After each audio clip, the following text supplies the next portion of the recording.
Molt bé, doncs, si us sembla, podem començar? Sí? Molt bon dia a tothom. Agrair-vos, en primer lloc, moltíssim a tots i a totes la vostra assistència en aquesta jornada de foment del treball. Benvinguts a Foment, a la Casa dels Empresaris de Catalunya. I bueno, per nosaltres és un plaer poder acollir aquesta jornada avui. Els que ja coneixeu una mica doncs, la trajectòria de Foment, doncs ja sabeu que és una organització compromesa amb la salut. Aquesta casa, doncs, des de fa uns anys, disposa d'una comissió d'atenció a les persones, salut i social, una comissió que, evidentment, doncs, posa en valor, no, tot el sector de la salut com a sector importantíssim, no, i tractor i de l'economia del nostre país. Però, d'altra banda, doncs, des d'aquesta casa ja fa molts anys, no, que vam començar amb una oficina tècnica, amb una unitat tècnica, amb l'assessorament a les empreses en l'àmbit de la prevenció de riscos laborals, que de mica en mica doncs, també ha anat acollint, no, l'assessorament en un àmbit que cada vegada té més importància per a les empreses, no, que és la promoció de la salut, no, la promoció de la salut de les persones treballadores, i que doncs, d'uns anys cap aquí doncs, ha tingut una incidència cada vegada més important.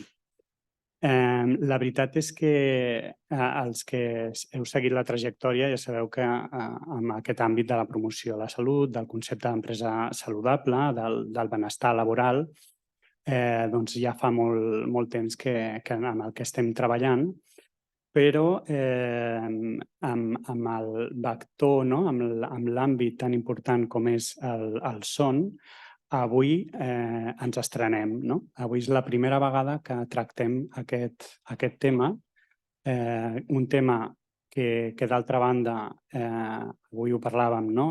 Doncs ens sembla increïble, no? Que portem molts anys amb la promoció de la salut i, en canvi, hem parlat molt doncs, de l'alimentació, del sedentarisme, de molts àmbits, no? De la salut mental, i, en canvi, la importància de la qualitat del son doncs, sembla doncs, que no ha tingut o no li hem donat la importància que realment té. Per tant, aquesta jornada d'avui és molt important perquè bàsicament el que vol traslladar és, i posar en valor, és la importància que la qualitat del son té per les persones i, evidentment, dintre de l'àmbit empresarial, doncs, per tots els col·laboradors, no? Que conformen les empreses, no?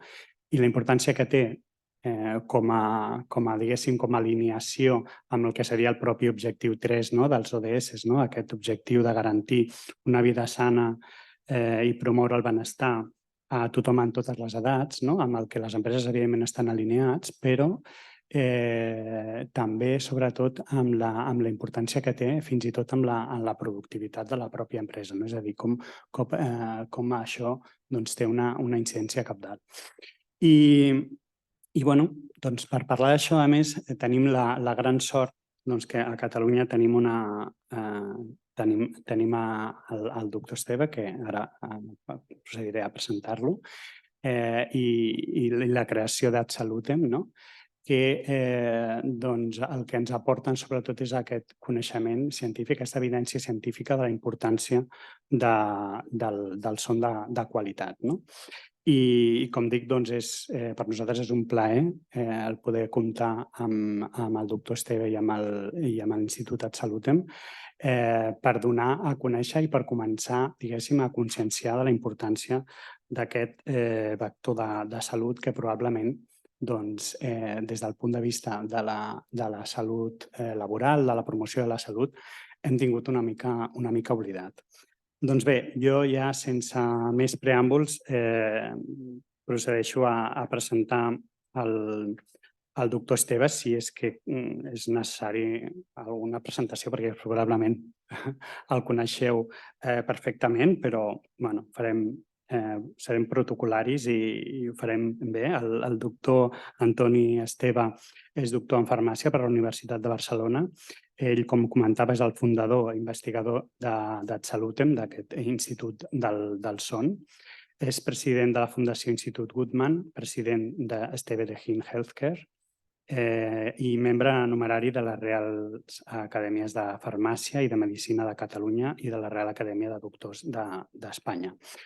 Això és un molt breu resum, evidentment, de la trajectòria professional del doctor Esteve, però com dic, per nosaltres és una gran oportunitat que avui pugui estar aquí i poder tractar aquest tema de la seva mà i del coneixement que tenen des d'Salutem. És un luxe i tenir aquesta primera aproximació en aquesta casa sobre aquest tema.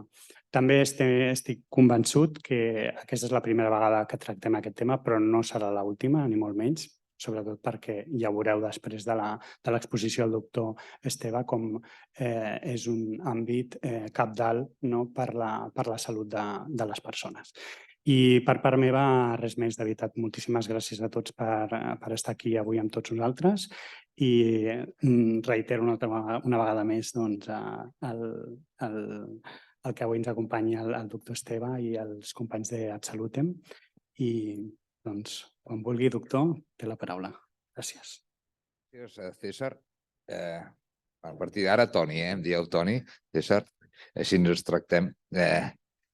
Bé, moltíssimes gràcies a tots vosaltres per haver acceptat la invitació a participar d'aquesta trobada a primera hora del matí per parlar d'un tema d'altíssim interès que em correspon posar-lo, efectivament, al nivell que mereix, l'interès pel descans saludable, pel son. I moltes gràcies a César per aquesta introducció i a Foment per haver-nos convidat a participar d'aquesta sessió. Realment, després d'una primera trobada que vàrem tenir, ràpidament vam connectar i vam veure que, efectivament, mereixia la pena tot allò que explicàvem i que tractàvem, compartir-ho, I vam dir, escolta, organitzarem aquesta sessió perquè considerem que efectivament mereix la pena el que ho conegueu. I per tant, a partir d'aquell moment, ens proposem, em proposo, durant els pròxims 45 minuts, intentar-vos impressionar. O sigui, em proposo impressionar-vos sobre quin és el paper que té el descans saludable en les nostres vides. S'entén? Tots ho enteneu en català? Va bé que seguim en català? Sí? Molt bé. De fet, jo personalment ja soc sènior i tinc la sort que em puc dedicar a la vida a allò que realment m'omple i d'una forma o altra em reconforta pensar que el que faig és útil i realment segueix contribuint de la manera que ho he intentat fer durant tota la meva vida i he tingut també la fortuna de poder participar en un projecte empresarial familiar on vaig començar com a recercador però ràpidament em vaig posar en el món més de negoci, he fet d'empresari durant molts anys i què res més també afortunat que poder acabar la meva, diguéssim, carrera professional en l'àmbit de la ciència, buscant solucions per millorar la salut de les persones, poder continuar fent aportacions i la veritat és que arribat a aquest punt considero que és quan més estic disfrutant del que faig, perquè crec que el que estic tractant és quelcom que mereix l'atenció perquè té un altíssim impacte, no tan sols amb la nostra salut, sinó que també això té una relació directa amb el nostre procés d'envelliment i tot considerant que estem en una societat que tendeix a un envelliment progressiu i ràpid, és important i rellevant el que li prestem atenció.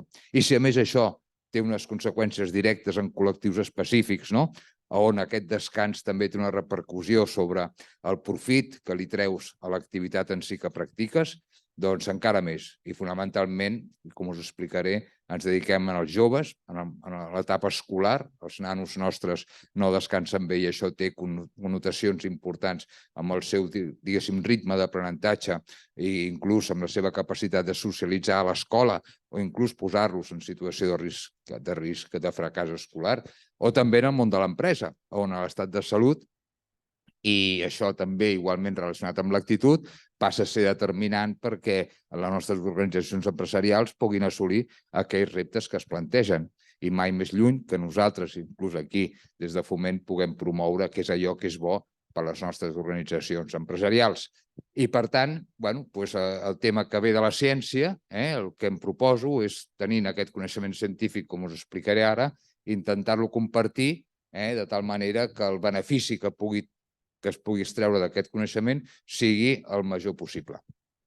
Per tant, molt content d'estar aquí i espero que em direu al final si realment el que us he explicat ha tingut aquest èxit que espero a l'hora d'impressionar-vos. Res millor que fent una petita enquesta, si teniu els mòbils a mà. És una cosa molt senzilleta, però perquè això és molt individual, això és per vosaltres. Lògicament no queda registrat enlloc, però em permetrà també, d'una forma o altra, anar confirmant tot allò que vaig explicant i inclús també us convido que vosaltres a partir d'ara comenceu a pensar en vosaltres mateixos, no a nivell individual. Doncs si esteu a bé de respondre, és tan sols una pregunta amb diverses respostes, doncs us ho agrairé perquè després apareixerà el resultat col·lectiu. Aquí no sortiran ni noms ni cognoms, ni ningú quedarà retratat, per suposat. Efectivament, tenim la sort també que vivim en una etapa en què l'expectativa de vida creix d'una forma rapidíssima i això suposa, sí o no, que tots nosaltres viurem o tenim la possibilitat de viure més anys que els nostres antecessors i que els més joves, els més joves dels moments actuals, segurament ja tindran una expectativa de vida que ratllarà o s'aproximarà cap als 100 anys de vida.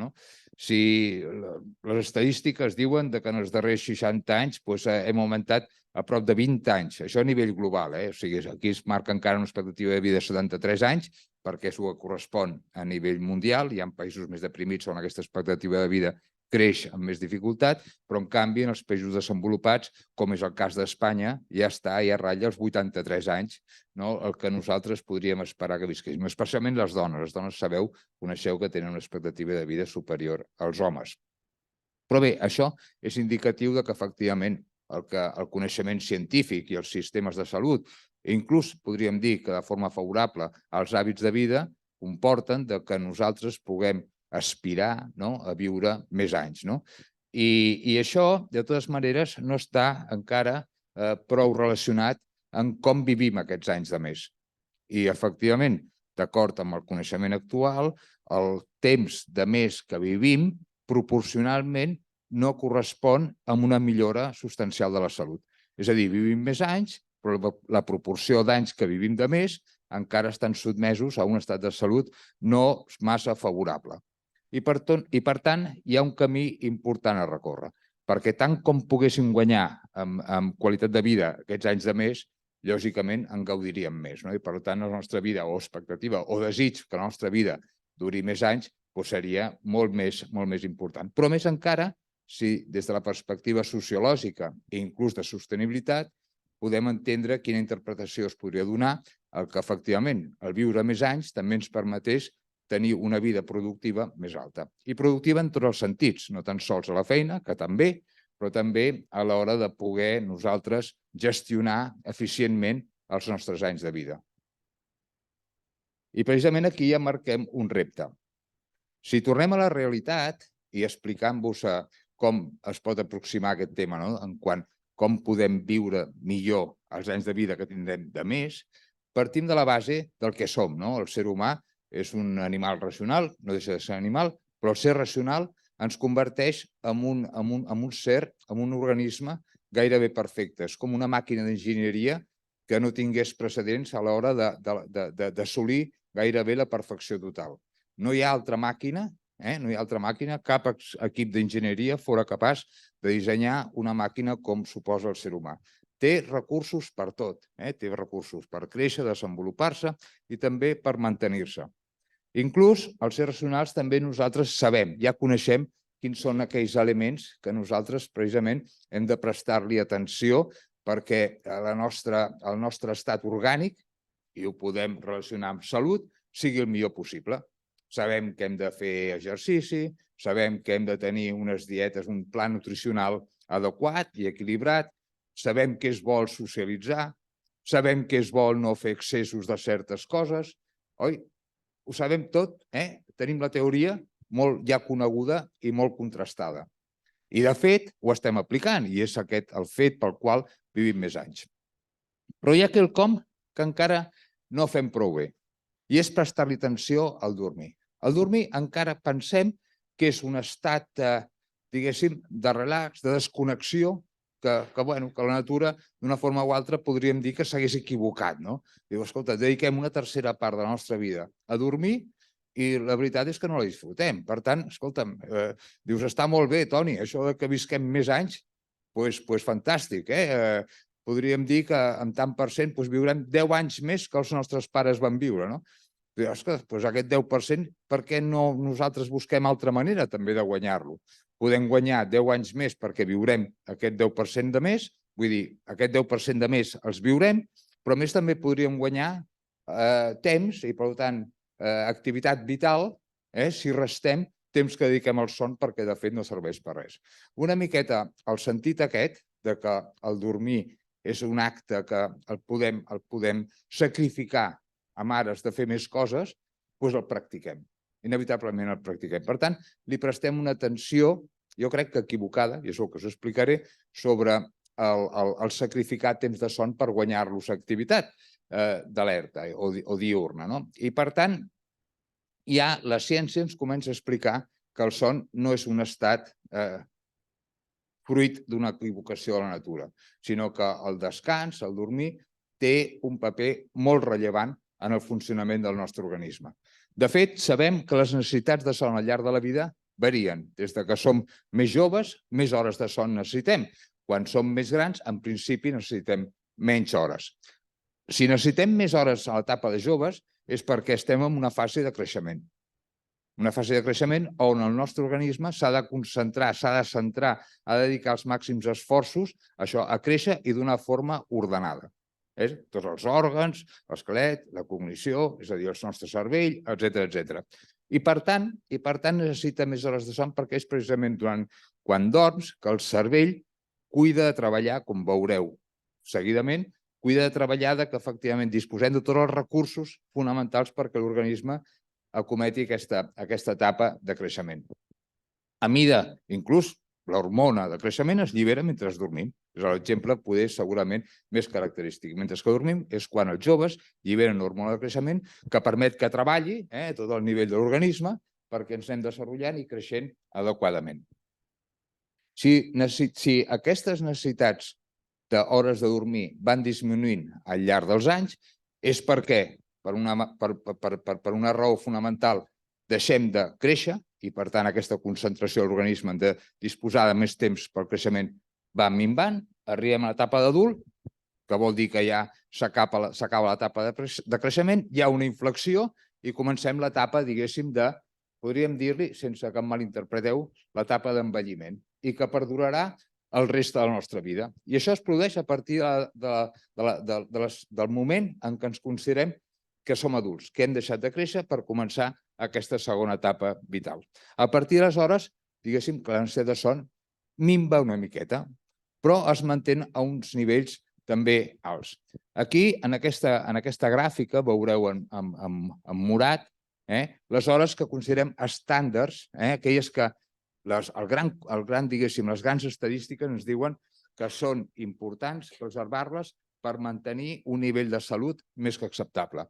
I els extrems, tant sigui vermell per sobre com blau clar per sota, indiquen el que és la pròpia corba de Gauss típica, els extrems, on dius és possible que hi hagi persones que estiguin en aquestes franges, però no és el normal. I, per tant, com no és el normal, hauríem de començar-li a prestar atenció. Per tant, si vosaltres veieu que, d'acord amb la vostra edat, i a les hores de son que dormiu esteu fora d'aquests marges, doncs podríem començar a considerar que efectivament pot haver-hi quelcom que no funciona suficientment bé perquè us aparteu de la gran mitja, segons reconeixem amb les dades disponibles. Per tant, la franja lila és la mitja que es considera que són les hores necessàries per tenir un son saludable. El paper del son, si al principi era ajudar que el cos es desenvolupi i creixi d'una forma ordenada i assolint aquesta perfecció que us deia, diguéssim, a partir d'adults, les hores de son són absolutament necessàries perquè el manteniment del bon funcionament del nostre organisme sigui el millor possible. És a dir, no tan sols preservem la salut d'una forma adequada, és a dir, protegim el nostre organisme, per això dormim aquestes hores si són absolutament necessàries, sinó també perquè les hores de son a partir d'aquesta etapa determinaran el bon funcionament del nostre cervell.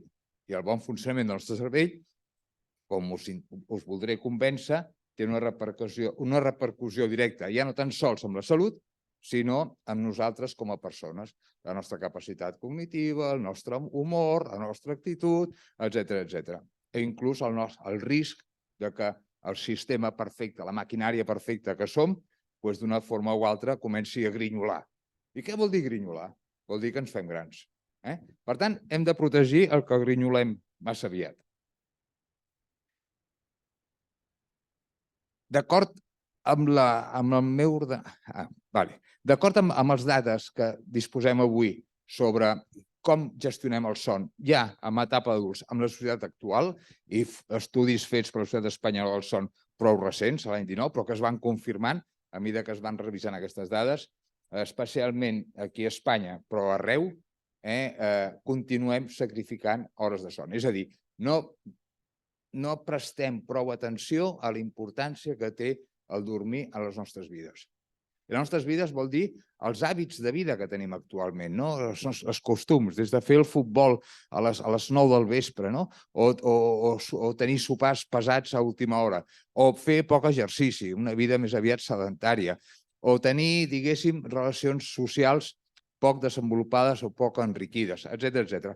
Per les raons que sigui, segurament serà un cúmul de factors, la veritat és que estem sacrificant hores del son. I aquí ve poder les iniciatives que estem, com ara Salutem, que estem posant en marxa per dir, escolta'm, cuidado, ull, tot el coneixement científic ens està dient que efectivament el son és l'estat fisiològic que tenim com a sers vius per poder cuidar de nosaltres mateixos. L'estem sacrificant i això, a més, està alineat amb una prevalència d'una sèrie de malalties molt importants. I és el que ara us explicaré per acabar, diguéssim, de concretar el per què avui la ciència, avui en dia, ens permet relacionar el son amb la majoria de malalties que d'una forma o altra afecten de forma generalitzada i preocupant a la nostra societat actual. Si anem a la següent, aquí és on hem de fer una virgueria perquè hauríem d'intentar tenir resposta a allò que us preguntava abans i, per tant, tenir una primera impressió de com descanseu vosaltres, així a títol general. I aviam si realment això d'una forma o altra pot permetre sospitar que està relacionat amb les estadístiques que obtenim a través de la Societat Espanyola del Son. Alicia, com ho tenim, això?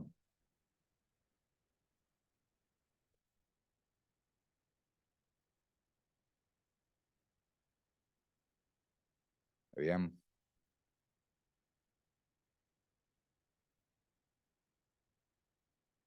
Bueno, com sempre, els problemes tècnics, oi que... Bueno, no us preocupeu. Sí, Alicia, si més endavant tens els resultats, doncs m'ho dius i els mostrem. Tiro endavant? Us feia referència a quina relació pot haver-hi entre falta del descans, falta de son, és a dir, una manca de descans saludable i malalties prevalents. En primera instància, aquí aniré ràpid perquè, insisteixo, no és el propòsit de l'espantar-vos massa, però sí sí que vull remarcar que tot això que faré repàs ràpid, insisteixo, és fruit de la ciència actual. És a dir, són resultats, fruits d'estudis que s'han fet durant els darrers 10 anys, diguéssim. És a dir, fa més, és a dir, quan els professionals sanitaris que avui estan en plena responsabilitat de que nosaltres puguem tenir assistència sanitària adequada, no van conèixer això en els seus estudis universitaris, etc. I, per tant, la pràctica d'aquest coneixement científic és escàs, molt escàs. I és per això, aquest motiu, pel qual els que estem més a prop de la ciència diem cuidado, el coneixement és contundent a l'hora de dir-vos i explicar-nos aquest fet. Posem-lo en pràctica, utilitzem-ho. I d'aquí, a partir d'aquí, s'han d'engegar iniciatives que d'una forma o altra ens permeti accelerar aquesta translació del coneixement. I avui és una oportunitat que m'agradaria saber aprofitar. El sistema immunitari, immunològic, sabeu que és el recurs que tenim nosaltres natural per protegir el nostre cos, no tan sols front a agents externs que ens volen envair, com són bacteris, com són virus o com són paràsits, fonamentalment. Acabem de viure la pandèmia de la Covid, és un exemple claríssim. El sistema immunitari ens protegeix al davant d'aquests invasors. El son està directament relacionat amb la capacitat que té el nostre sistema immunitari per protegir-nos. És durant la nit quan el cervell envia missatges per protegir i reforçar aquest sistema immunològic. Però a més també us avanço quelcom que sortirà després, molt ràpidament, que el sistema immunitari té una doble funció, que no és tan sols protegir-nos davant d'agents externs que ens volen envair i, per tant, desenvolupar una infecció, sinó que també té el paper de protegir-nos front de desordres interns que es poden produir. Desordres que normalment fan referència a multiplicació irregular i descontrolada de cèl·lules que es tornen ximpletes perquè el seu ADN té algun tipus d'alteració i que comencen d'una forma individual i molt independent, comencen a replicar-se fins poder inclús arribar a poder crear un petit teixit. Aquest teixit, fruit del creixement descontrolat de cèl·lules, no és altra cosa que un tumor. És a dir, el sistema immunològic també, d'una forma sistemàtica, ens protegeix davant dels desordres interns. Doncs mireu el que suposa el que no tinguem un sistema immunitari, cadascú de nosaltres a nivell individual, amb plenes capacitats de protegir-nos. I això és el que fem mentre dormim, reforçar-lo tant com possible. El mateix és aplicable amb el càncer. És l'exemple que us posava anteriorment sobre la segona funció del sistema immunològic, està el desenvolupament d'aquest creixement descontrolat que provoca el càncer. Sabeu quin és el tractament principal avui per tractar gairebé qualsevol tipus de càncer? No és altre que la immunoteràpia. La immunoteràpia, torno al sistema immunològic, la immunoteràpia és una forma d'abordar aquest descontrol, aquest teixit tumoral, reforçant el nostre sistema immune. És a dir, el que fem és agafar cèl·lules que d'una forma o altra pertanyen a aquest grup de descontrol i d'una forma o altra manipular-les de tal manera que ens permeti crear anticossos propis que responguin a l'hora de bloquejar aquest tumor que s'ha creat. Això és l'aproximació immunològica al càncer. Per tant, reforça el paper del sistema immunològic a l'hora de no tan sols prevenir que es desenvolupi el càncer, sinó que un cop estem diagnosticats de patir un càncer, de desenvolupar un tumor internament, recorrem de nou al sistema immunològic per combatre'l.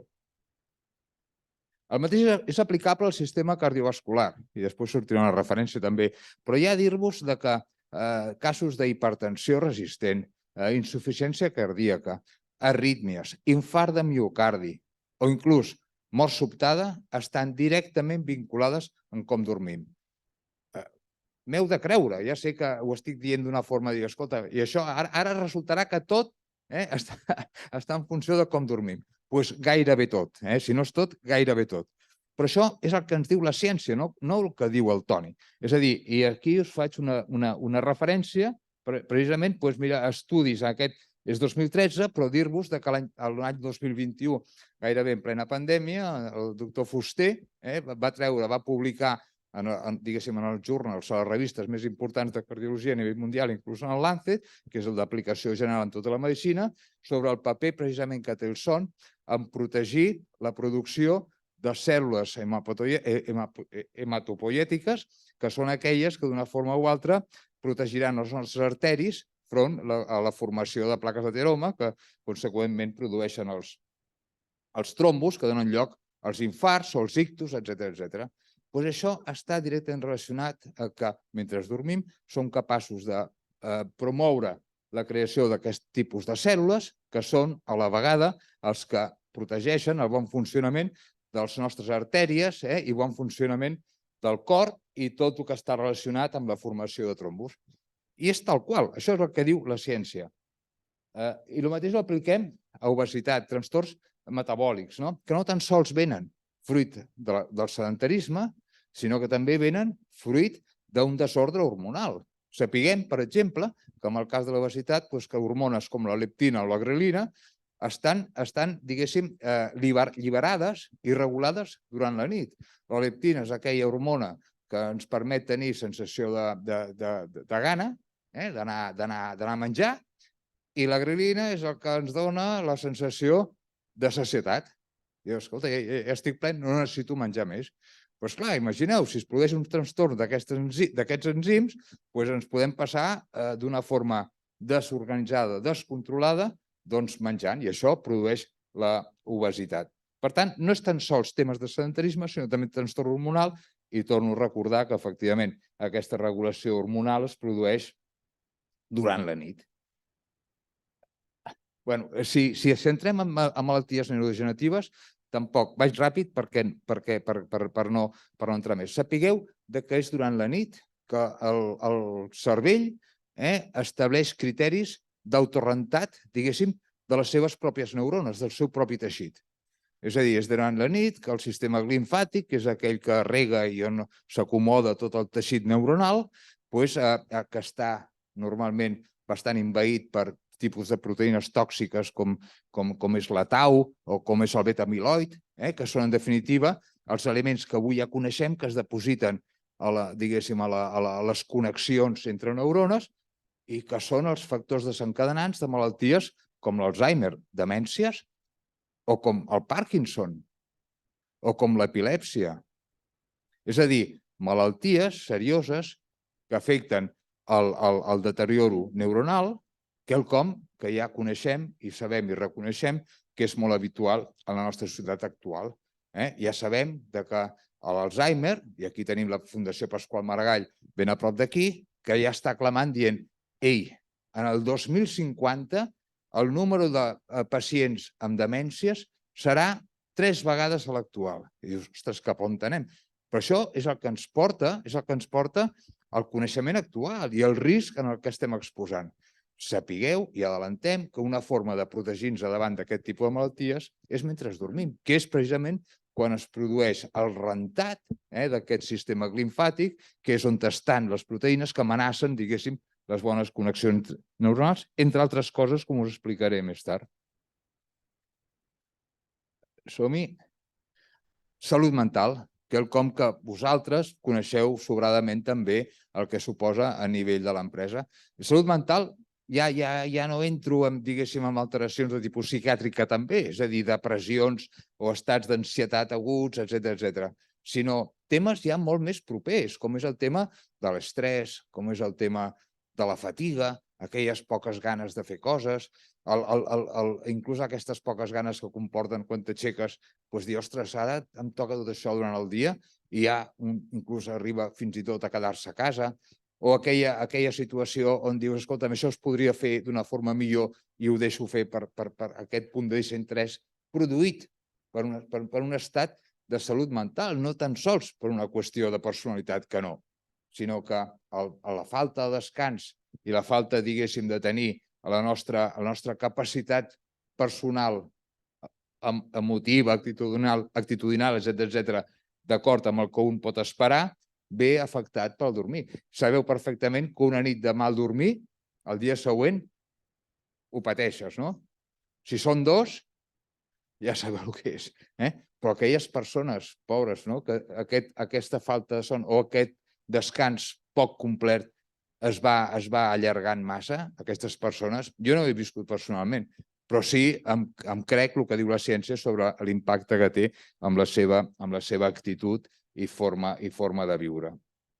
Per tant, s'ha de prestar atenció. I ja per acabar, diguéssim, les notícies així alarmants, l'exposició que tenim a accidents. I agafem l'exemple de la conducció, perquè és possiblement als Estats Units el més estudiat. Ja no tan sols amb el que representa per l'individu en general, sinó especialment pels professionals que estan al darrere d'un volant, com els camioners o els conductors d'autobusos, d'altre tipus de màquines, com poden ser els trens, etcètera. Aquelles persones que han de tenir un grau d'alerta constant i com la falta de son els hi pot perjudicar. I els hi pot perjudicar no perquè necessàriament s'adormin al volant o fent la pràctica de la feina aquella que suposa un cert risc, sinó perquè la falta de son pot produir una manca de capacitat de reacció, d'alerta, d'estar disposat a poder respondre ràpidament davant de qualsevol situació imprevista. Els estudis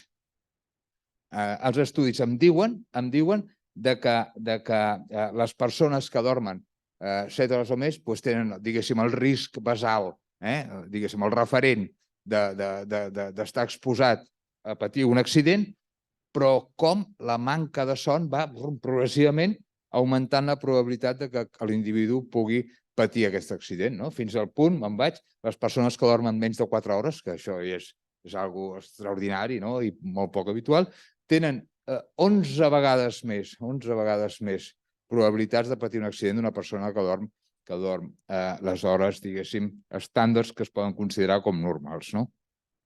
Bé, em diuen d'allà, l'Alícia em diu que ja té els resultats. Doncs aviam, aquí tenim que el 66%, 66% de persones, aquí vosaltres, dormiu entre 6 i 7 hores. D'acord al que us explicava, això està en el dintell inferior.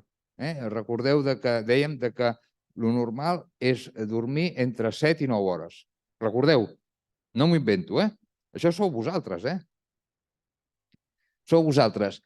El 66% reconeixeu dormir per sota de 7 hores.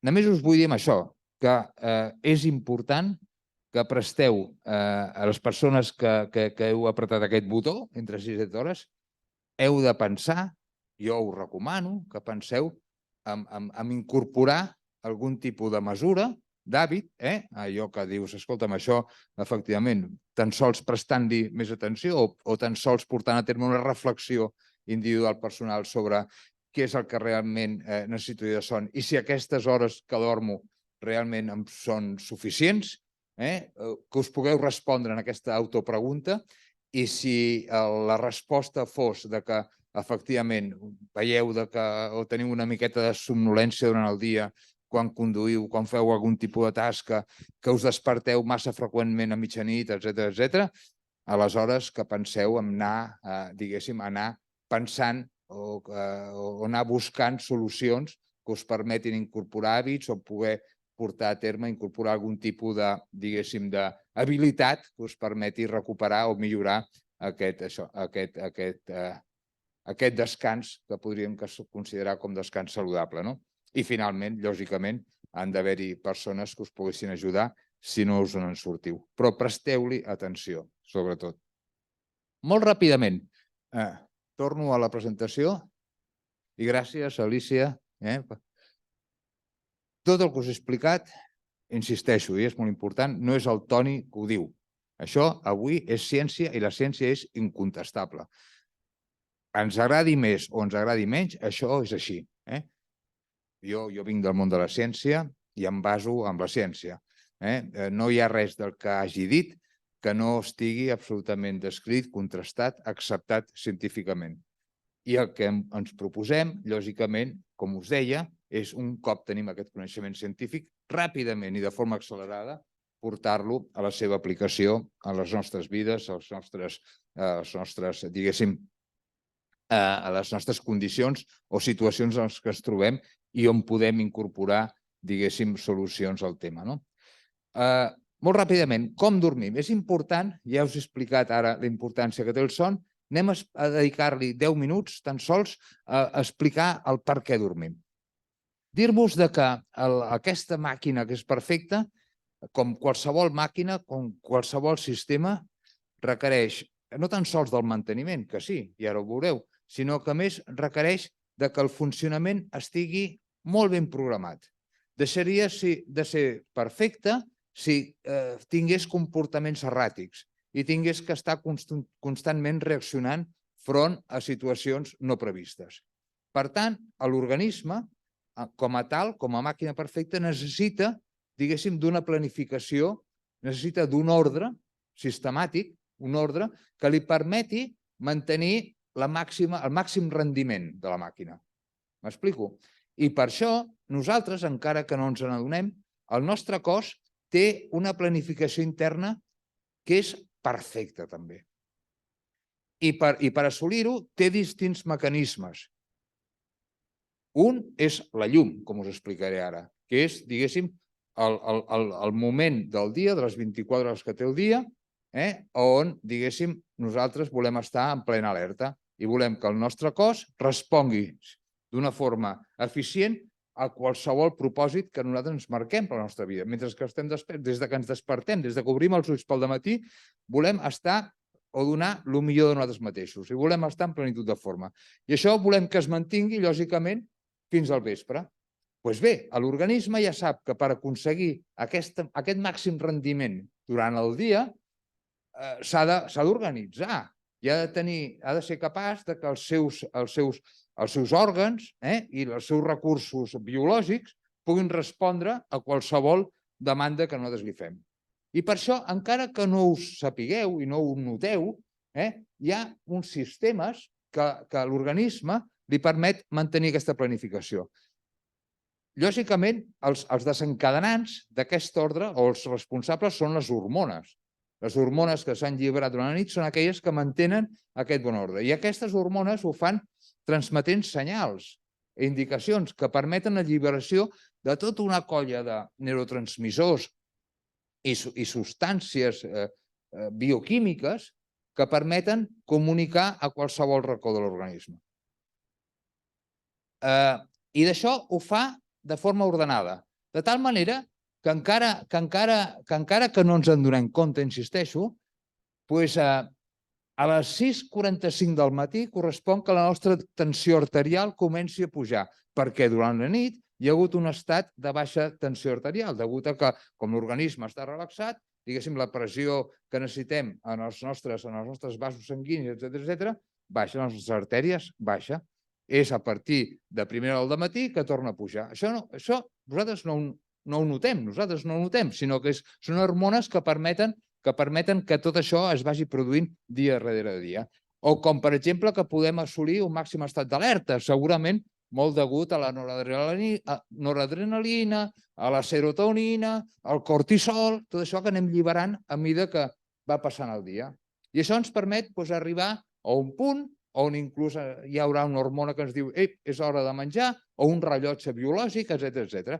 I tot això va passant amb una seqüència precisa cada dia al nostre organisme, que de fet el que fa és preparar-nos per quan comença a arribar el moment d'anar a dormir. És a dir, el moment que ens anem al llit ha d'haver passat durant el dia tota aquesta seqüència de fets que ens permeti que arribem a un estat, diguéssim, fisiològic, que quan ens fiquem al llit i tanquem els ulls, la veritat és que conciliem el son ràpidament i comencem l'etapa de dormir. Perquè l'etapa de dormir no farà altra cosa que posar-nos en plenitud de forma per començar de nou pel dematí. És a dir, es produeix un cicle que dura aquestes 24 hores aproximadament, i això li diem l'homeostasi. És a dir, com nosaltres som capaços de preservar les ordres internes del nostre organisme, perquè a qualsevol hora del dia puguem acometre allò que ens proposem.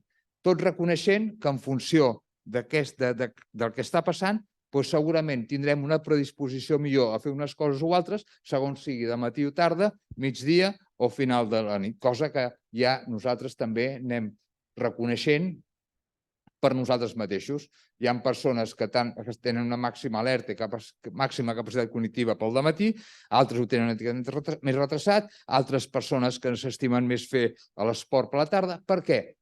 Perquè això, en definitiva, i tal com gestionem aquest cicle durant les 24 hores, és veritat que és molt comparable a tots nosaltres, però responem de forma distinta segons siguem cada un de nosaltres com a individus. Per tant, amb això dic, cuidado en mantenir aquest bon ordre a les 24 hores i també convidant-nos a que nosaltres anem reconeguent com responem com a individus, jo com Toni, en qualsevol hora del dia, a qualsevol propòsit que jo em marco per mi mateix. Perquè per centrar el tema del com dormim és fonamental ja començar a parlar del paper que té el cervell. El cervell, ja us ho adelanto, el cervell és la mare del tànol. No sé com dir-ho millor, però vull dir, és l'amo i senyor.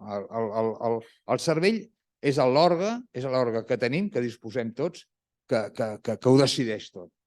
És com la torre de control. És la torre de control que pren les decisions sobre què és el que ha de passar i convé passar en el nostre organisme constantment. Per tant, el regulador d'aquestes 24 hores i que el funcionament aquest sigui el més perfecte possible correspon al cervell. I bé sabem que per anar a dormir es produeix, quan falta la llum, desapareix la llum solar, això és aplicable a tots els animals i a les plantes també, hi ha una senyal conforme aquest cervell ha de començar a alliberar melatonina. Melatonina és l'hormona endògena que tenim tots, que diu, que comunica que a qualsevol racó del nostre organisme que ens hem de preparar per anar a dormir. Mentre que hi ha melatonina en sang, és a dir, mentre que el cervell va alliberant melatonina, el cos sap i reconeix que hem d'estar en estat de dormir. Pel contrari, quan comença a mancar la melatonina és quan el cos es comença a preparar per al despertar.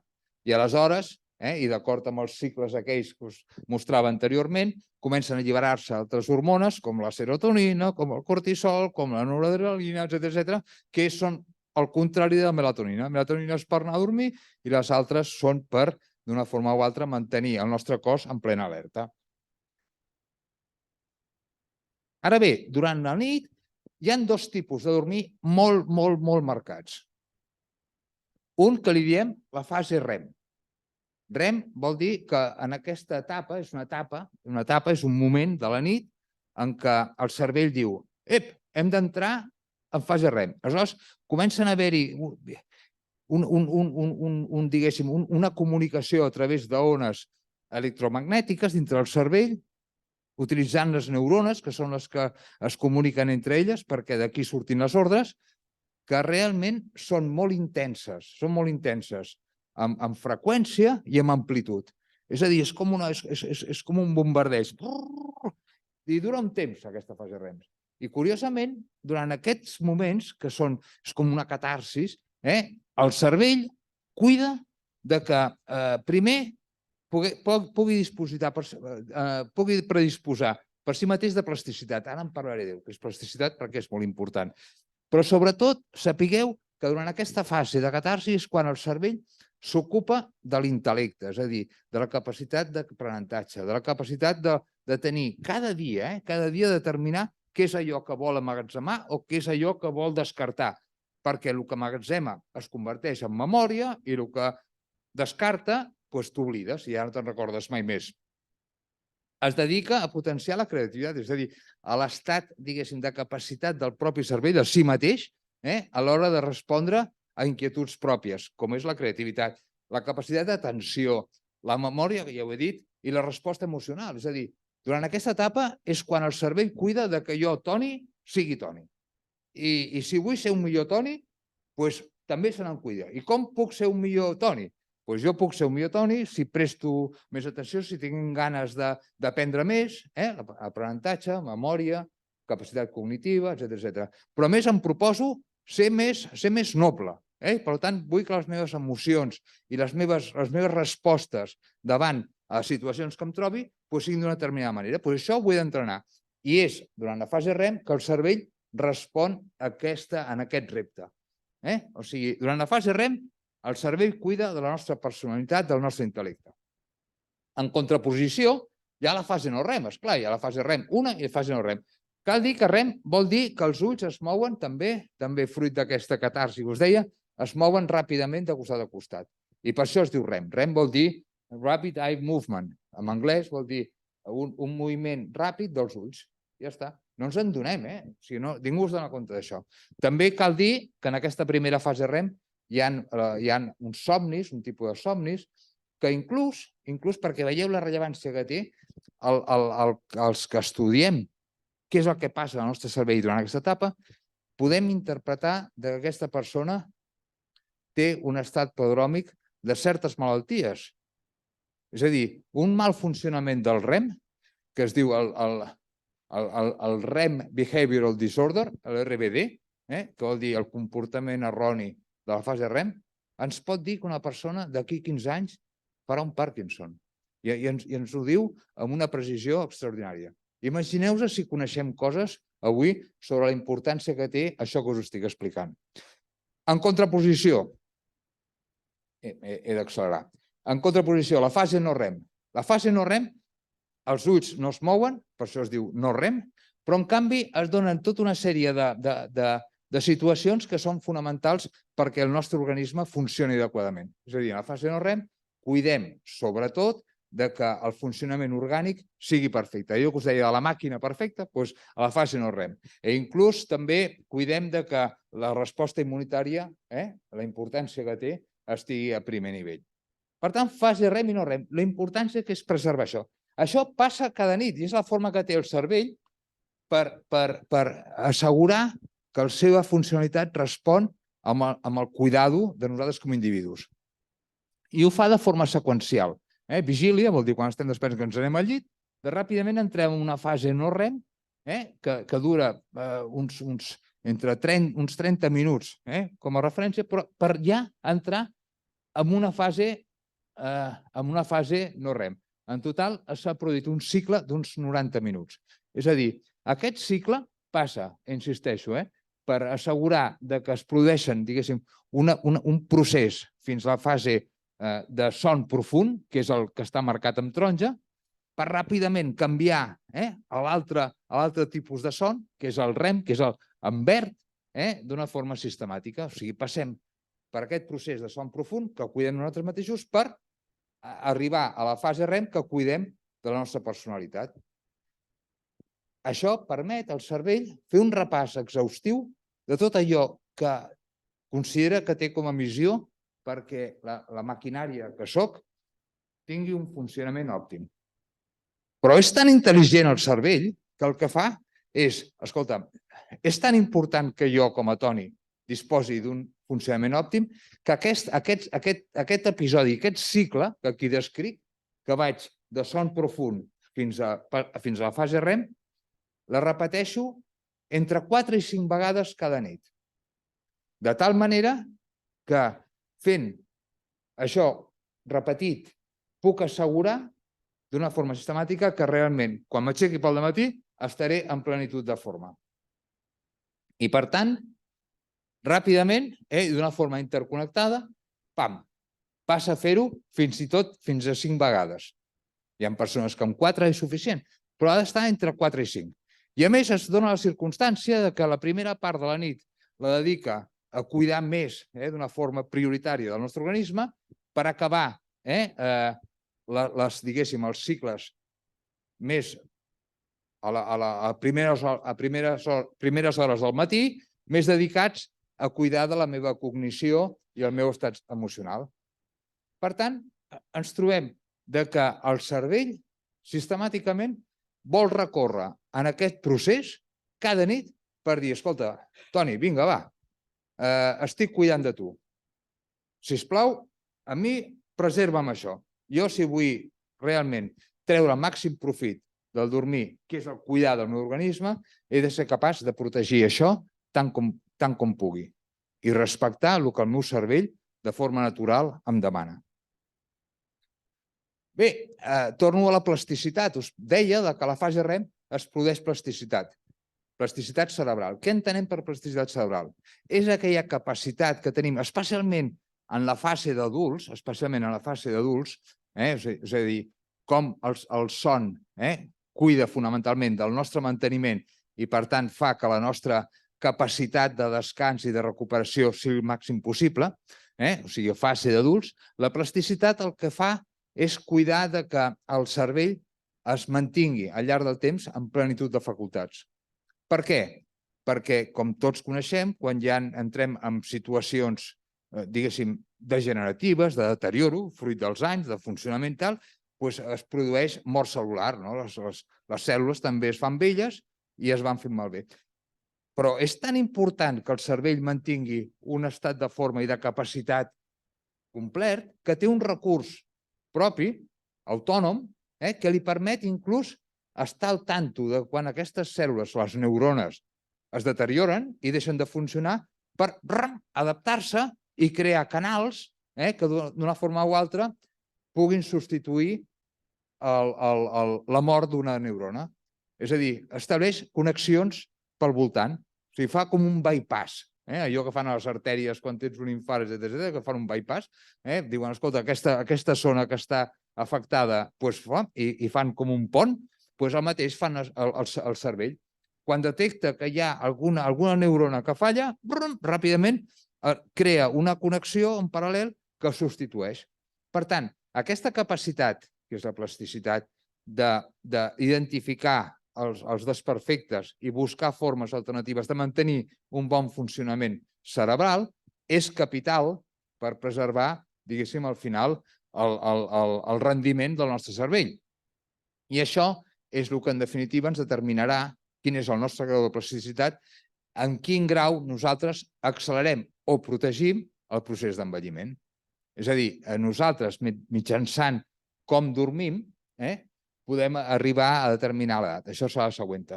Perquè la rellevància que té això que us estic explicant per veure com nosaltres, com persones, podem mantenir una activitat en plenitud de facultats és brutal. Per què? Perquè el cervell, com us deia, com a torre de control, serà la que determinarà la nostra capacitat de fer o deixar de fer. I això aplicat a les emocions, actituds, etc. Per tant, anant ja una miqueta accelerat, avui ja arribem a conèixer, mitjançant com interpretem què és el que passa al nostre cervell mentre dormim, quina és la nostra edat, diguéssim, quin és el nostre estat d'avançament d'edat. Aviam si ho dic bé, que no em liï. Tenim, per una banda, el que en diem l'edat cronològica, que és allò, quants anys tens? 65.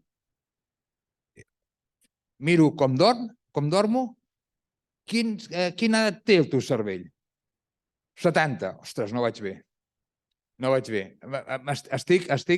Estic fent quelcom no correcte per protegir el meu cervell. El meu cervell està tenint un procés d'envelliment més enllà inclús del que correspondria per edat.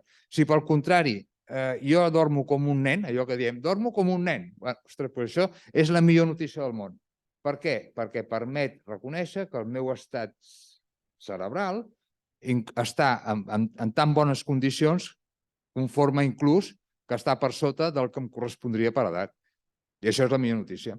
I això avui, d'acord al que coneixem, creiem que és possible. Tan sols cal practicar-ho. I per això el nostre esforç a entendre cada dia millor el com dormim, què suposa el deterioro d'aquesta arquitectura, d'aquest procés intern que fem cada nit i quines conseqüències pot tenir amb nosaltres com a persones. Si això ho apliquem de forma intel·ligent, sens dubte, algun pot suposar una oportunitat a l'hora de nosaltres poder gestionar d'una forma sana i anticipada el nostre estat de salut. Perquè, recordeu, la relació que té ja no tan sols el son amb les capacitats personals, intel·lectuals, cognitives i emocionals, sinó sobretot també amb l'estat de salut. I avui les proves diagnòstiques que podem fer, és a dir, en els laboratoris de son, poden ser molt, molt precises, però fins al punt, com l'exemple que he posat del Parkinson, que ens permet anticipar situacions de complicacions en la pròpia salut. Fent una relació ja molt ràpida sobre quina implicació ja té això, ja deixant la salut a un costat, però entrant ja en matèria de nosaltres com a persones i com podem respondre en aquells reptes que són més diaris, però sobretot que tenen una implicació molt directa amb el nostre, diguéssim, amb la nostra vida, que és, en definitiva, aquella que dediquem la major part, que és a la feina, però també quina repercussió té en una organització empresarial. Ho podem mirar des de la vessant de l'individu, però també des del col·lectiu i des de l'empresa, i quines repercussions té el poder abordar a l'estudi del mateix. Jo crec que, aviam si apreto bé, aquí és un vídeo molt ràpid, però que d'una forma o altra, aviam. Sí.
Vale. Bé, l'impacte que té diguéssim, la teva qualitat de son sobre el teu estat d'estabilitat emocional, especialment si ens referim a l'estrès. El problema que estem visquent en aquests moments és que situacions d'estrès que són molt comuns en qualsevol de nosaltres hem de saber evitar a tota costa en què no es cronifiquin, que no s'allarguin massa amb el temps, perquè l'estrès pot ser fruit d'un risc de cronicitat. És a dir, sense adonar-te'n et trobes en una situació en què combatre'l és altament complexa. I les medicacions hem de prestar molt atenció, perquè una cosa és abordar una situació crítica, puntual, on realment hi ha medicacions extraordinàries i que funcionen francament bé i són molt ben tolerades, però un cas, diguéssim, molt problemàtic, és el que és, i és molt habitual, especialment també en el món de la feina, quan aquesta medicació passa a ser recurrent perquè no s'ha pogut, diguéssim, acometre a la situació patològica d'entrada. Per tant, hem d'intentar que l'estrès per si mateix i molt relacionat amb l'estat emocional, el son, no s'allargui més del compte. Per què? En l'entorn laboral, això és fruit d'un estudi guapíssim, i aquí tenim la referència per si algú de vosaltres vol fer una fotografia i recórrer amb ell, perquè no tan sols explica quin és aquest estat, diguéssim, que produeix la falta de son, la privació de son amb les persones, que genera aquesta diguéssim, manca o debilitat relacional, especialment dintre del món de l'empresa. Ja no tan sols entre el paper del directiu amb els seus col·laboradors, sinó també entre els propis col·laboradors i com això afecta el directiu. Per tant, gestionar d'una forma adequada l'estat emocional de les organitzacions passa a ser fonamental. Aquest estudi va més enllà de determinar on són els focus d'hostilitat o de falta de relació favorable i identifica, diguéssim, els elements més tòxics, però també no fa referència a quins són els elements favorables. O sigui, quan tens una organització on, diguéssim, la col·laboració és espontània, on l'empatia existeix, és a dir, hi ha un bon clima laboral, això en matèria de productivitat és extraordinari que pot generar. Però més enllà, aquest estudi també determina com el paper d'una persona, d'un individu, ja no afecta a si mateix, lògicament, sinó com pot passar a ser contagiós. És a dir, com això, una persona que mostri símptomes d'això, de fatiga, de desànim, de desinterès, etc., com pot acabar afectant el seu entorn. O sigui, ja no és una qüestió d'estat individual i com això s'aplica, sinó com això inclús pot desencadenar situacions de contaminació interna en una organització. Molt interessant. He d'accelerar una miqueta. Bé, molt ràpidament, McKinsey. McKinsey és la consultora McKinsey és un dels grans estudiosos. Tenen un centre específicament dedicat a l'estudi dels estats emocionals i molt concretament del son en el món de la direcció.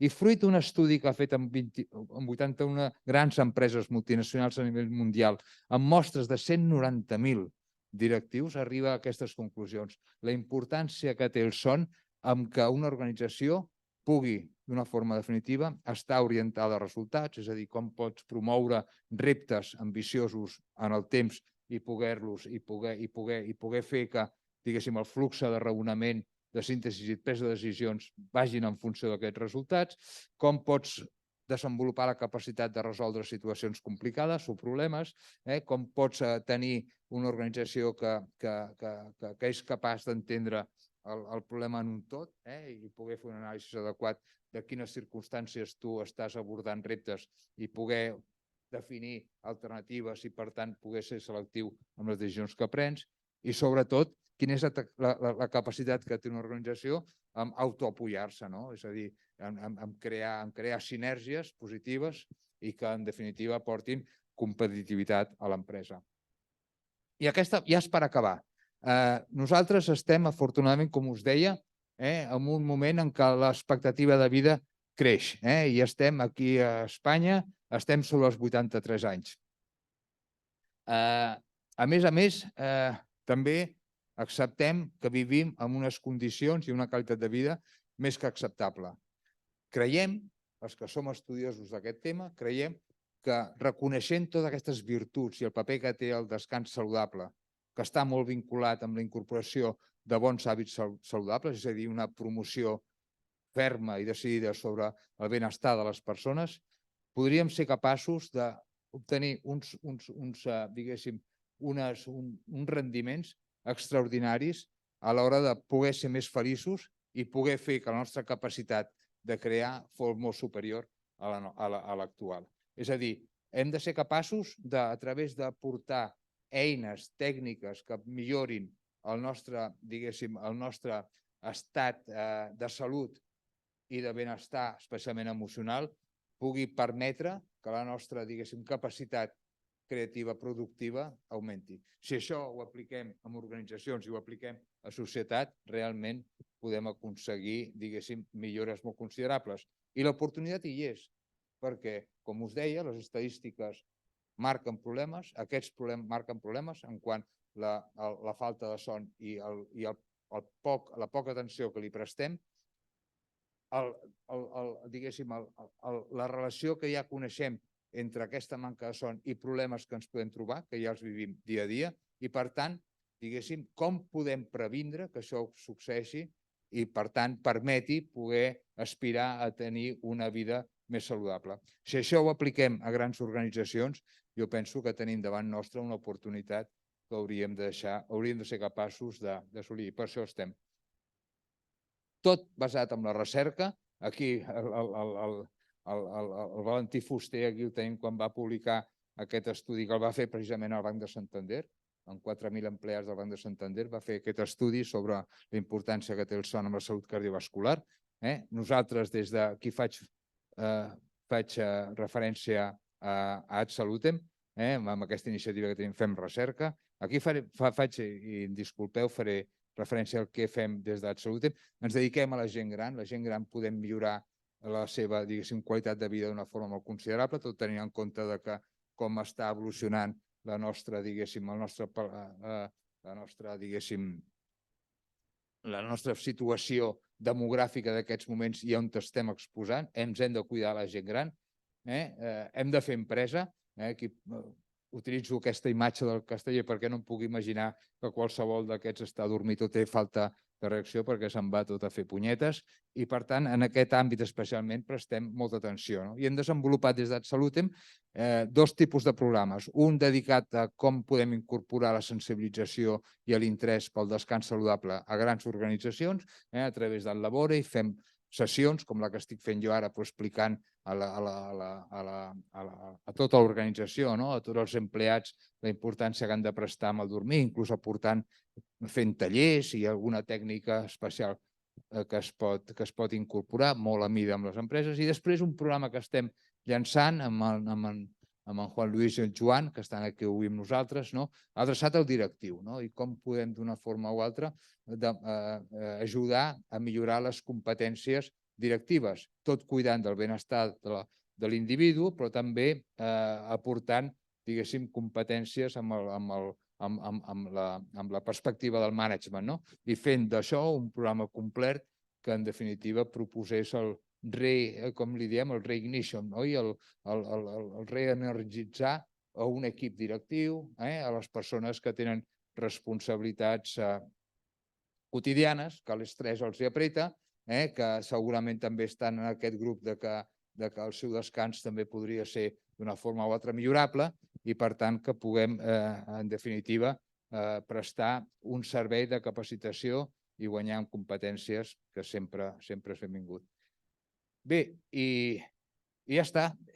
Aquesta passada és el que fem moltes coses i estem molt animats en continuar a fer-les. Som joves, però molt convençuts que el que estem fent mereix la pena. I tot ho fem sempre sota col·laboracions. És a dir, nosaltres no som bons en res, nosaltres només tenim el coneixement en què això és important i ganes de compartir-ho. I, per tant, el que fem és, en els experts, tant sigui del món que sigui, de la recerca clínica, intentem treballar amb la formació, estem amb Stanford, estem amb la UIC, amb el Col·legi de Metges, col·legis de farmacèutics, amb empreses que ja ens han fet confiança.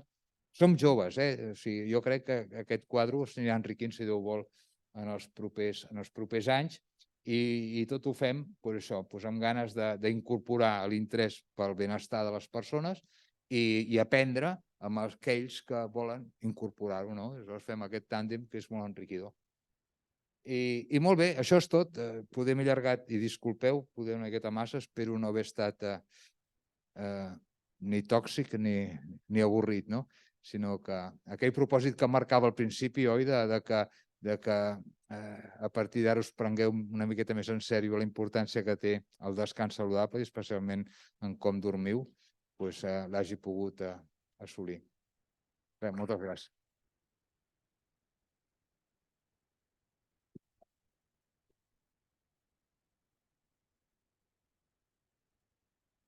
Bueno, moltíssimes gràcies. La veritat és que començaves dient el meu objectiu és impressionar-vos. Personalment estic molt impressionat, tot i que ja havia tingut l'ocasió de tenir alguna xerrada amb el doctor sobre aquest àmbit. Jo crec que en general tothom ha quedat bastant impressionat. De fet, ens hem allargat un quart d'hora i aquí no s'ha mogut ningú. Per tant, jo crec que interès, evidentment, ha despertat. Jo crec que has aportat moltíssima evidència científica respecte a les repercussions que té dormir poc o dormir malament. És a dir, que aquest missatge de si no dorms bé o dorms poc realment és una bomba de rellotgeria. És a dir, la quantitat de factors de risc que hi ha darrere d'aquest malson és molt, molt important i, per tant, jo crec que segur que a tots ens ha despertat moltíssim interès. També és veritat que això és un primer tastet que fem amb aquest tema, és una primera aproximació, com deia. Jo crec que tots ens hem quedat també amb moltes ganes de conèixer més, sobretot aquesta feina que esteu fent amb les organitzacions, amb les empreses, i sobre això tenim el compromís de seguir avançant i seguir aprofundint des d'aquesta casa. Jo sé que el doctor té un timing molt ajustat perquè té un altre compromís després, però ens donem 10 minutets per si hi ha algú que vulgui fer algun comentari o vulgui traslladar-li alguna pregunta al doctor. Ja dic, tenim poc temps, però bueno, per allà tenim alguna. Sí, Hola, bon dia, gràcies. doctor. Una consulta. Bueno, entenc que hi ha d'haver-hi un equilibri entre dormir i descansar. Són dues coses que van paral·lelament associades. Què passa quan hi ha un desequilibri? És a dir, dorms 8 hores, però a l'hora de descansar t'aixeques com si t'hagués passat un tràiler per sobre o haguessis fet una marató. Què passa amb això? Dormir i descansar. Sí, en principi, si dorms 8 hores, no hauries de tenir aquesta sensació a l'aixecar-te de que et sents fatigada, no? O et sents amb poques energies, amb poques ganes, en definitiva, d'afrontar el següent dia, no? Per tant, cal entendre que pot haver-hi un trastorn present, és a dir, el descansar és resultat inequívoc de que has dormit bé. Pots haver dormit 8 hores i en canvi tenir la sensació de no... Pot succeir. Especialment aquest síndrome està bastant relacionat amb les persones que es mediquen d'una forma habitual i sistemàtica amb productes psicòtrops. Els productes psicòtrops, és a dir, els tranquil·litzants, els productes que s'utilitzen més habitualment, les benzodiazepines, antidepressius, neurolèptics, hipnòtics, etc., poden donar aquesta sensació, no? Dorms perquè els fàrmacs, com apuntava, funcionen i funcionen molt bé i per tant dorms, que és molt important dormir, però també poden comportar la sensació de no haver descansat, no? Això per una banda. I si no és el cas, mereix la pena preocupar-se del per què aquesta sensació. No hauria de ser, o sigui, el dormir 8 hores, si realment dorms 8 hores, ha de comportar un descans complet, no? I per tant, permetre aixecar-te pel matí en plenitud de facultats. Sí, aquí tenim una altra pregunta. Gràcies. Hola, bon dia, moltes gràcies. Jo volia preguntar per les migdiades que han sortit en algun vídeo. És quelcom adequat per tothom? És per algú que ha dormit malament a la nit? Depèn de cada persona?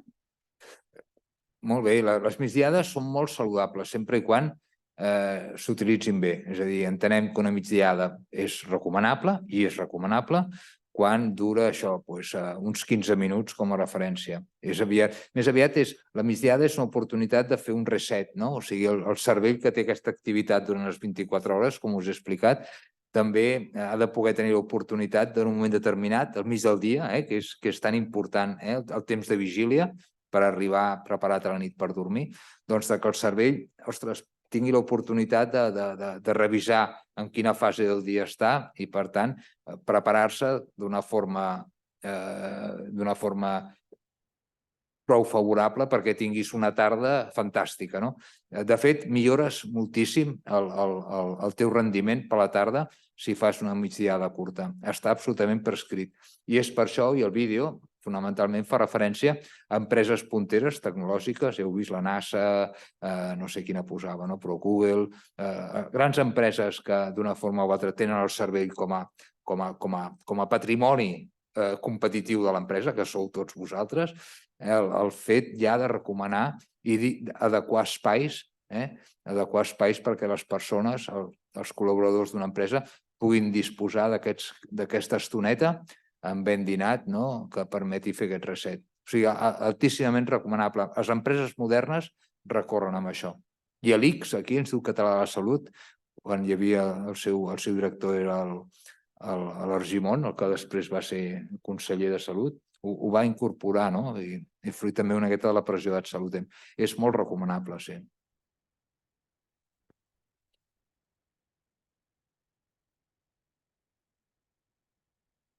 Hola, bon dia. Jo tinc una pregunta.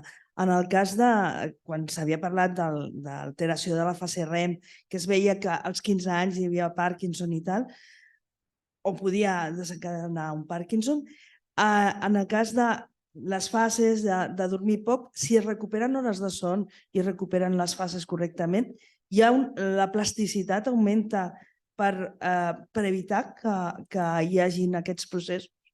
Com us deia, el cervell és molt intel·ligent i s'adapta a qualsevol circumstància.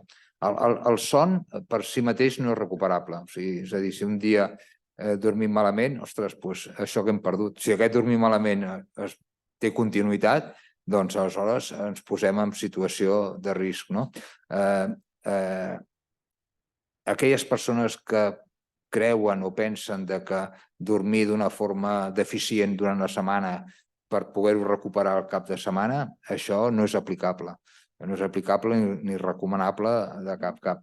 I en una situació, diguéssim, quotidiana, quina capacitat té el cervell per compensar, diguéssim, que aquest ritme s'alteri, doncs existeix, però tampoc és recomanable. O sigui, el que s'ha d'evitar és que hi hagi nits fragmentades, per exemple, que tinguis un despertar durant la nit massa prolongat amb el temps, perquè t'altera tot el procés i això, si és repetitiu, lògicament t'acabarà afectant. I per tant, has de cuidar que això no es produeixi. No t'he contestat. No, perdona. Jo el que volia dir era he dormit malament fins ara començo bons hàbits, per tant, tot allò que jo he perdut abans, per tenir mals hàbits de dormir, recupero de forma parcial per evitar tenir un Parkinson més endavant, per exemple? Home, sí, mira, et diré, si et dic que sí i això t'anima, et dic que sí. Saps? I de fet, m'estimo pensar que sí. Sí, exacte. Sí. Torno al principi, el nostre organisme és una maquinària perfecta, no? Per tant, té recursos per adaptar-se a qualsevol circumstància. I per tant, jo havia estat fumador, per exemple, de jove. I jo recordo que una vegada vaig anar al pneumòleg, em va fer una espirometria i em va dir, nano, no anem bé. No anem bé. Tens una capacitat, diguéssim, respiratòria disminuïda. Em va fer aquest exemple, em va dir, escolta, respires com una persona de 50 anys, aleshores en tenia 40, no? I em vaig espantar. I afortunadament vaig deixar de fumar, vaig abandonar l'hàbit i cada vegada que em faig una revisió vaig al pneumòleg i em faig una espirometria i em diu, estàs bé. O sigui, això vol dir que... I no m'ho diu estàs bé per compassió, sinó que em fa la prova i els resultats són bons. Això vol dir que sí, que el cos té aquesta capacitat i per tant l'hem de mimar perquè el cos sempre respondrà a favor de recuperar vitalitat. O sigui, sempre està preparat per això. M'explico? I el dormir jo crec que és absolutament també aplicable, no? O sigui, si tu has estat durant un temps amb problemes de son, no badis, mira la forma de recuperar el son saludable perquè això et posarà a to ràpidament, segur. El tema de la diguéssim, el síndrome aquest, que és un estat prodròmic del Parkinson, no us vull espantar. És veritat, això, o sigui, està descrit. O sigui, podem determinar persones que tenen parasòmnies, diguéssim, agitoses i tal, i això es produeix en la fase REM.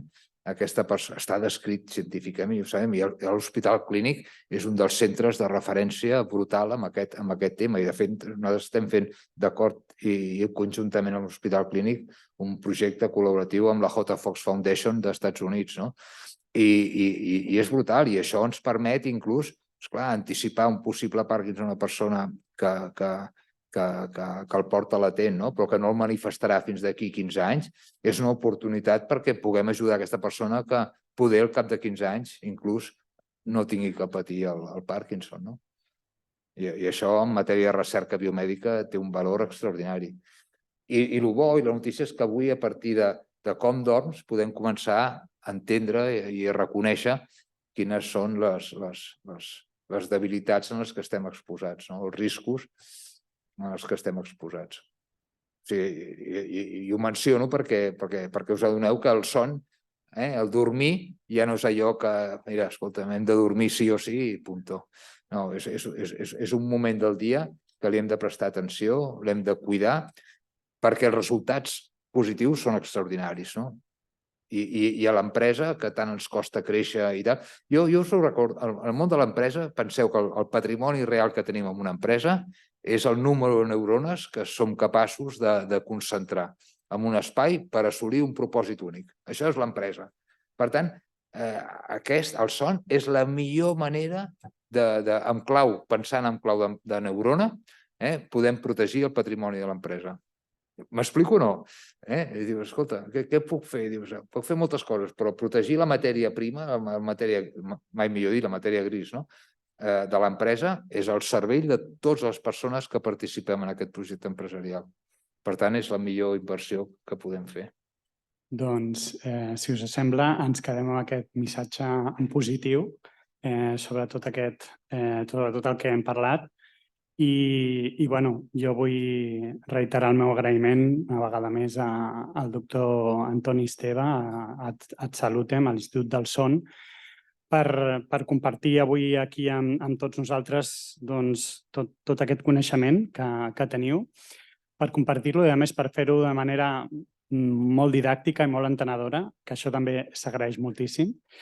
I el compromís d'aquesta casa de seguir treballant en aquest sentit. Jo crec que ens hem quedat tots amb ganes de conèixer més i sobretot també veure, en funció d'aquest últim missatge, de tot el potencial que té millorar el son per les organitzacions, i en aquesta línia seguirem treballant des d'aquesta casa.